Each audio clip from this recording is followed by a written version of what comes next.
Friends, welcome to my channel Sharmin kitchen. আজকে আমি আপনাদের সকলের সাথে শেয়ার করে দেখাবো দারুণ মজার সুজির ভাপা পিঠার রেসিপি।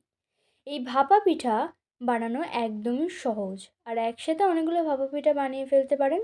একদম নরম তুলতুলে হয় এই পিঠা, আর খেতেও দারুণ।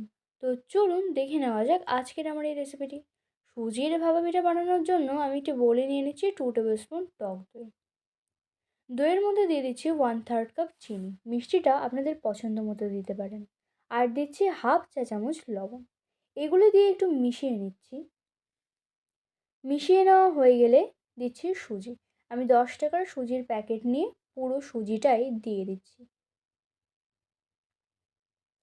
সুজি দিয়ে মিশিয়ে নেব দই আর চিনির সাথে।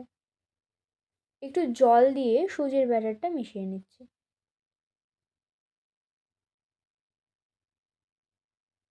1 টিস্পুন বেকিং পাউডার দিয়ে দেব।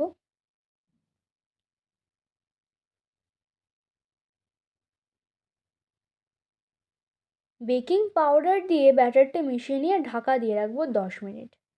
এদিকে পিঠার জন্য নারকেলের পুর বানিয়ে নেব। তার জন্য কড়াইয়ে দিয়ে দিচ্ছি 1 কাপ নারকেল কোড়া ও হাফ কাপ গুড়। এবার নারকেলটা পাকিয়ে নেব। একদম চিট করে নিতে হবে, ঠিক নাড়ু করার মতো নারকেলটা পাকিয়ে নেব।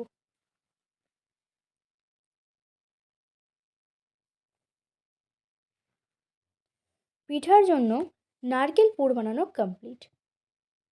এখন ঢাকা তুলে নিচ্ছি। দেখুন, সুজিটা অনেক ঘন হয়ে গেছে, জল টেনে নিয়েছে, সুজিটা নরম হয়ে গেছে। এখন একটা হ্যান্ড হুইস্ক দিয়ে একটু মিশিয়ে আবারও একটু জল দিয়ে ব্যাটারটা ভালো করে মিশিয়ে নেব। একদম স্মুথ একটি ব্যাটার বানিয়ে নেব। দেখুন, এই ভাপা পিঠার জন্য সুজির ব্যাটারের কনসিস্টেন্সিটা ঠিক এরকম হবে। এখন এই পিঠা বানানোর জন্য 2টি স্টিলের গ্লাস নিয়েছি।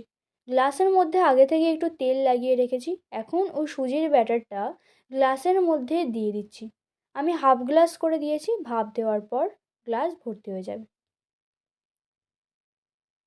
এবারে নারকেলের পুরটা এভাবে লম্বা করে নিয়ে গ্লাসের মাঝে বরাবর দিয়ে দেব।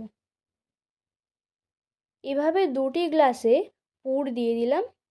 এবার ভাপ দেব। ভাপ যে কোনো পাত্রে দিতে পারেন। আমি কড়াইয়ে জল দিয়ে এরকম স্ট্যান্ড দিয়ে তার মধ্যে গ্লাস দুটি রেখে দেব। এখন ঢাকা দিয়ে রাখবো 15 থেকে 20 মিনিট।